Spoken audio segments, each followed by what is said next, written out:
As you see on slide 20, we started looking at segmentation based on gestational age and severity of presentation. We're using neonatal DRGs that basically the episodes will start at the delivery and at the facility, which is doing the bulk of the care. We're looking at all facility, professional, pharmaceutical, and other costs associated with the care of the neonate and the immediate post-discharge period, because part of this would also be the training and preparation of the parents and the child to go home and to not return back to the hospital shortly after the discharge, and also to prepare the home or the local physicians for the care of this of the child after discharge. You go to the next slide, on slide 21, and you can see there's a 4x4 table. And we were able to start looking at gestational age, and we chose gestational age at the advice of our advisors and others that with ultrasound and other techniques, the estimation at birth of the gestational age has become pretty accurate and probably a better proxy for maturity of the child than gestational weight at the time of weight at the time of birth. And then you have a variety of codes using coding from the bills and from the DRGs as well as the ICD-9, ICD-10 codes to place these neonates into different boxes of complexity. So this would help us put this in place. And in particular, one of the things before we go too deep into this, to keep in mind on the lower left-hand corner, the full-term low-complexity child, which you can see on page 24, you can see that a large number of these, or approximately 60% of all deliveries, would be full-term low complexity. And these are the basically normal newborns. And so for the sake of simplicity, we have basically taken these children out of the episode of care framework, because for the most part, they get delivered and they go home with the mom. And so there really isn't much interesting going on in some ways. There's not a lot of variation in care. They go home when the mom is ready to go home. And so this would be, for the most part, pretty standard care and would probably not be part of the episode of care because there isn't a lot of practice variation. So you go back to slide 22. So you can see that we have this framework. We have ICD-9 codes that correspond to different gestational ages. And so I guess the question here before everyone here is that we start populating these boxes. Do people have any concerns about using just the gestational age that are coded on the bills or in the DRGs as the framework for assigning or as a way of classifying births in terms of the different boxes here and severity and complexity? We have a comment here in Little Rock. Yes. Where will the codes be extracted from? And I ask that because the hospital, that's often put in by the nursing staff, but the physician bill is often much more precise. Where are you going to extract those ICD-9 codes from? The physician side or the hospital? Well, you have side? the DRG would be by the hospital, I would assume, and the ICD-9 codes would be from the doctor and from the basically universe of claims. There'll be claims from the hospital, there'll be claims from the physicians. So it'll be the entire universe of those claims. So as physicians, we'll have to get involved in how the hospital is coding those things to make sure it represents our work? Well, if the DRG is inaccurate, the answer to that would be helpful. On the ICD-9 codes, I would assume your billing office would be a combination of the hospital as well as your billing office or your billing staff.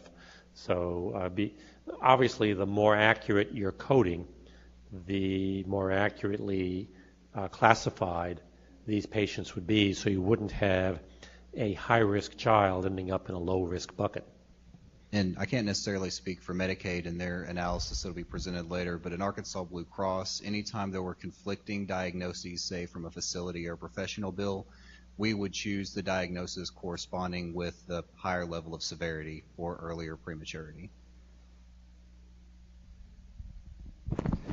But I think it's an excellent point you raised.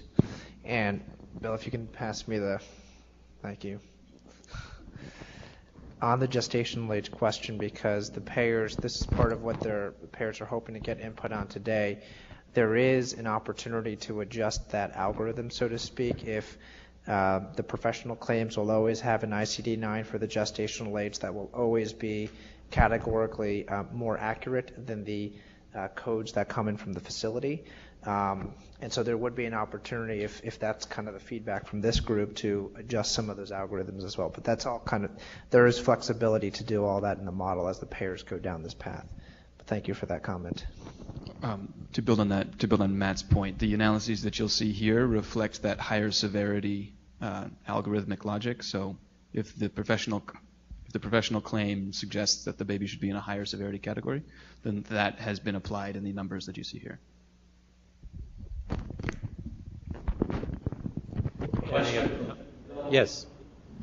When you're looking at gestational age, there's often some degree of either lack of clarity or disagreement between dating and sort of gestational look. Okay, so your question is, there some, I mean, some of it is a gray zone is what you're saying. Is that was your question? Or was that a comment? No, there definitely is a gray zone, and there are some kids who have either no good dates before they're born, or have dates, but the kid looks 2 to 4 weeks different from what they're supposed to be. Is the number, the box this kid's going to fit in, going to be based on gestational age assessment after baby's born, or dates that were provided by obstetric provider? I think it will be based on the DRG that's coded by the institution. So if you have a mom come in and the obstetrician has stated that the child or the gestational age is X, and then when the baby is delivered, it looks like it's X minus 2 or X minus 3 or something to the pediatrician, and you care for the child as a lower gestational age child, I would assume the institution would bill or the DRG for the lower gestational age, unless there's some other habit in your hospital. So I would assume it would be based on the care rendered to the child at the institution. I think to just clear up a little bit of nomenclature, I do not believe the DRGs incorporate gestational age. I believe the ICD-9 codes incorporate gestational age. So the DRGs themselves won't tell you that. You'll have to go to the underlying ICD-9 codes in order to get at gestational age for your access. And that is correct. The DRGs themselves, I think, do have some broad gestational age, like there's a full term and preterm, and then right, but it won't within let you do those your chart. Right, within those, all the facilities for Blue Cross do bill the ICD-9 specific codes, and those kind of give that extra level of granularity when they're used properly. Do you adjust the DRG then? I'm sorry, by the age? The DRG, I believe, will be adjusted whenever it's paid if the ICD-9 codes billed do not match up to what the DRG was, but that's kind of a just typical billing issue. As far as the algorithm goes, we kind of use the DRG as a starting point, but we depend upon the granularity of the ICD-9 to really do the classification. What you're really talking about here is a 16-cell sort of payment grid, if you will, and most of the folks who set up these kind of payment groupers, the folks who do the DRGs, do the revisions of them, the folks who do APR DRGs and so on, they look at the whole spectrum of the information and then look for nodes where there are clusters of payment structures and things like that. And I guess it feels to me like this is just backwards. We know, for example, from lots and lots of publications and lots of information that Medicare DRGs, the CMS DRGs, do not do a very good job of tightly bunching neonatal patients in terms of resource utilization, length of stay, cost, et cetera, et cetera. whereas APR DRGs distinctly do a better job of that. So I would just like to kind of raise the question about the precision of what's going on. The concept makes good sense, but I mean, I think you need to be sure and get the best tool you can to make this thing work. So when you look at slide 24, why don't we just turn to 24 since you've raised the, this kind of is a framework of where different births fell into different boxes for 2011, and you can see where the numbers came down. And actually, in terms of comparability, it turns out that the Blue Cross data and the Medicaid data were pretty similar in terms of where the distribution was in the boxes. Now, within those boxes, there could be some interesting questions of the variability of the complexity. And I think it's also interesting to note that the upper left box, there are a fair number of children in the full-term, very highly complex box. And we would assume a lot of those are going to deal with congenital abnormalities, probably some obstetrical issues as they go through, complicated deliveries, maternal issues, that kind of thing. I think is a very good one. One of the concerns that we have and that we're working through is that really the 29 or even less than 29 through 36 weeks, if you look at the average time of discharge, it averages 37 weeks. So clearly a baby that's born at 29 weeks is going to be in the hospital for 4 to 5 weeks longer than somebody born at 34 weeks.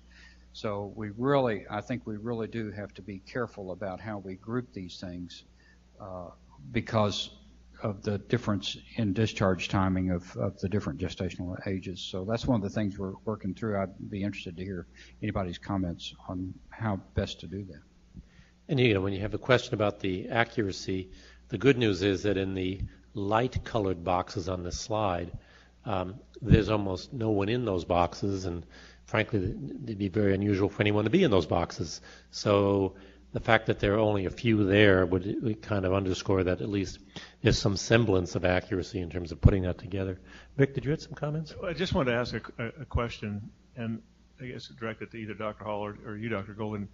As I look around the room, including you, there's a big push by several groups in this state and have been for some time to deal with the issue of elective deliveries at 37 and 38 weeks. Yet throughout this analysis, we've lumped them together as full term. And are there any unanticipated consequences from the public policy perspective in terms of data gathering and all that we're going to lump these back into full term when, there's a big desire on the part of a lot of us to try to get that group to declare 38 weeks, 6 days, not full term. There's studies out there that show compare 38 weeks, 4 to 6 days, having different outcomes than 39 plus. And it seems like this is a kind of stepping backward, including your goals of Medicaid quality measures. Yeah, I think some of that has to do with just the current coding the way it is. And even the initiative that we have ongoing, which has been successful, goes after elective deliveries. There are still a fair amount of spontaneous labor that goes on at 37, 38 weeks. And for the most part, people, they prefer to be 39 plus, but there are a fair number of deliveries at that time. So that initiative, I think, is still worthy of going forward. Whether you want to change the numbers would be about more or less the coding that would have to go on in the future. But that doesn't really detract from the initiative to avoid elective deliveries during that framework. Other comments or questions from other parts of the state? Just a comment regarding the horizontal and going back to the horizontal and the accuracy of it. By definition, we go by the best obstetric estimate, and then the pediatrician really has a tool that can verify this, but it does not go all the way down to the premature infant. So that's very critical to define it as best obstetric estimate at birth that's verified by the pediatrician's exam. But there's no physician exam at 23 weeks to say, or even at 29 weeks versus 28 weeks, or 32 weeks, that's not there's no validity to a pediatrician exam. As you said, I'm treating it as a 26-weeker. That's really not kind of an accurate statement. If I think that the obstetrician thought it was 29 weeks and I'm kind of treating it like a 26-weeker, it's not necessarily accurate that way. As a neonatologist, we'll take care of it as the best obstetric estimate. If you think that that's very wrong, you can certainly change it. But for the most part, the accuracy of the bottom line of the horizontal line seems to be very, very valid argument, or at least to state a definition for it.